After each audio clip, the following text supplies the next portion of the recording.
Di scene awal, kita diperlihatkan sekumpulan anak kecil yang sedang dilatih oleh para ahli, yang dimana nanti ketika mereka sudah besar, mereka akan dijadikan para pembunuh profesional. Anak-anak ini dibentuk oleh suatu kelompok yang bernama organisasi.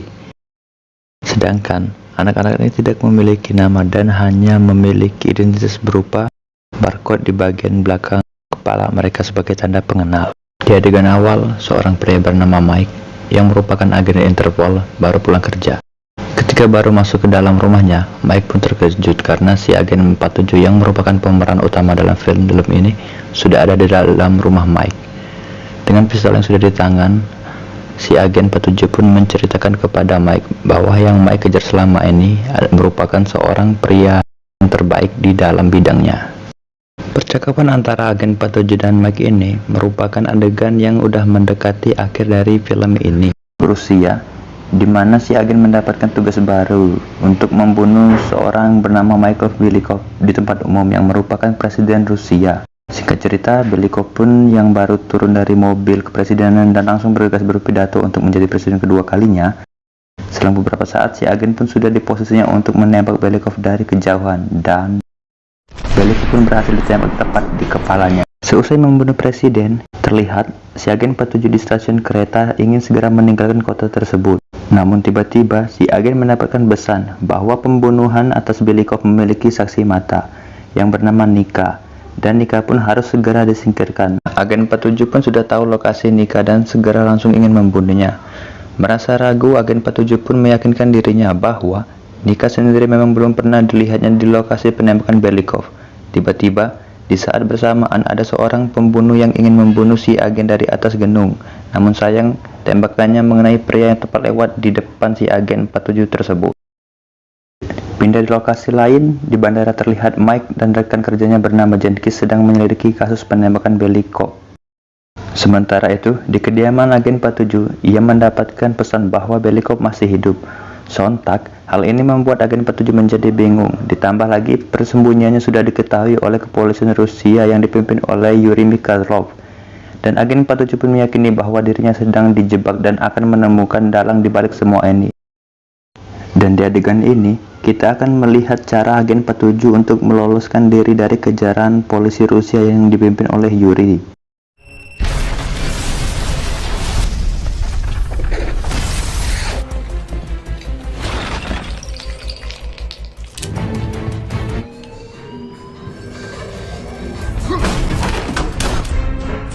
Ketika agen 47 sudah berhasil meloloskan diri, si agen langsung mendatangi kediaman Nika dan langsung membawanya untuk diinterogasi dengan ancaman bahwa Nika akan dibunuh.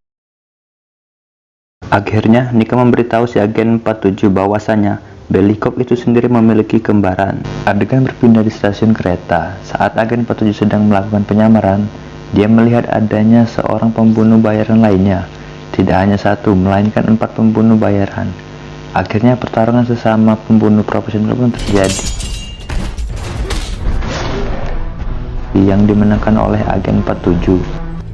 Di scene lain, kita melihat ada perbedaan kecil di antara Mike dan Yuri mengenai agen tersebut. Sedangkan, Nika yang sepertinya sudah tidak dibutuhkan lagi oleh si agen hendak mau dibunuh. Namun si agen membatalkan niatnya mengingat Nika juga merupakan korban dari Belikov dan lebih memilih untuk beristirahat. Sadar si agen 47 harus membunuh Belikov dalam waktu dekat, agen 47 pun menghubungi salah satu agen CIA yang bernama Smith. Dengan catatan, agen 47 harus membunuh adiknya Belikov yang merupakan mafia menjadi incaran Smith itu sendiri. Dan Smith pun memberitahu bahwa akan ada pertemuan antara adik Belikov dan Tuan Price di Turki. Mendengar hal ini, agen 47 paham maksud dari Smith. Oke, lanjut. Ketika sudah sampai di Turki dan mengetahui jam makan malam Tuan Price, si agen pun merencanakan pembunuhan Tuan Price malam ini di sebuah restoran dan langsung mengajak Nika untuk keluar dari restoran tersebut. Setelah berhasil membunuh Tuan Price di restoran, agen 47 pun mendatangi kediaman adik Belikov dengan menjamar sebagai Tuan Price itu sendiri untuk membeli senjata dan membawa sebuah koper yang berisi uang dan diselipkan bom berdaya ledak kecil. Agen 47 pun berhasil membuat adik Belikov dan kawan-kawan menjadi kalang kabut. Kesempatan ini pula yang dimanfaatkan agen 47 untuk menembaki semua anggota mafia tersebut. Dengan kematian sang adik, otomatis Belikov sendiri akan menghadiri pemakaman sang adik. Kesempatan itulah yang akan dimanfaatkan oleh Agen 47 untuk membunuh Belikov.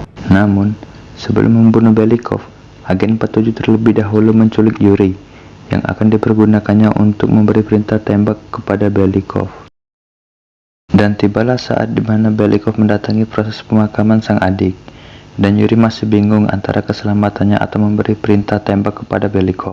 Sontak, dengan ketakutan yang sudah mencapai klimaks, Yuri pun memberi perintah untuk menembak Belikov, dan terciptalah kepanikan publik. Memanfaatkan situasi yang lagi kacau, Agen 47 pun sudah siap menyamar sebagai pihak keamanan dari polisi Rusia. Di sini, kita bisa lihat di mana Agen 47 sudah merencanakan semuanya dengan sangat matang. Lanjut. Ketika sudah memasuki ruang uskup di lantai 3, ternyata di dalam ruangan tersebut sudah ada agen lain yang ingin membunuh Agen 47. Dengan pertarungan dua manusia kepala botak ini, yang pastinya akan dimenangkan oleh Agen 47. Setelah memenangkan pertarungan dengan agen botak lainnya, Agen 47 pun langsung menembak kepala Belikov, dan Belikov pun tewas. Sementara itu, agen pun berhasil ditangkap oleh Mike dan langsung membawa Agen 47 pergi. Namun sayang, dalam perjalanan Mike dan anggotanya mereka dihadang oleh kelompok Smith yang merupakan anggota CIA, dan inilah bentuk bantuan dari Smith karena Agen 47 sudah membunuh adik Belikov yang merupakan incaran Smith itu sendiri. Di adegan ini kita kembali, yang dimana adegan perbincangan antara Mike dan agen. Dengan membawa satu mayat yang sama dengan si Agen 47 itu sendiri, yang disertai bukti bahwa yang membunuh itu adalah Mike, si agen meminta kepada Mike agar tidak bertemu lagi. Sementara itu, Nika mendapatkan sebuah surat yang Nika sendiri pun tidak tahu siapa pengirimnya. Ketika Nika membuka isi surat tersebut dan melihat isinya, Nika pun meyakini bahwa sang pengirim ialah si Agen 47. Dan film pun berakhir. Tamat. Ending yang sangat membotakan. Itu saja review saya tentang film Hitman yang dirilis pada tahun 2007. Mohon maaf kalau ada kata-kata salah atau intonasi yang kurang pas, ya harap maklum lah. Ini juga masih video pertama. Terima kasih semua, bye.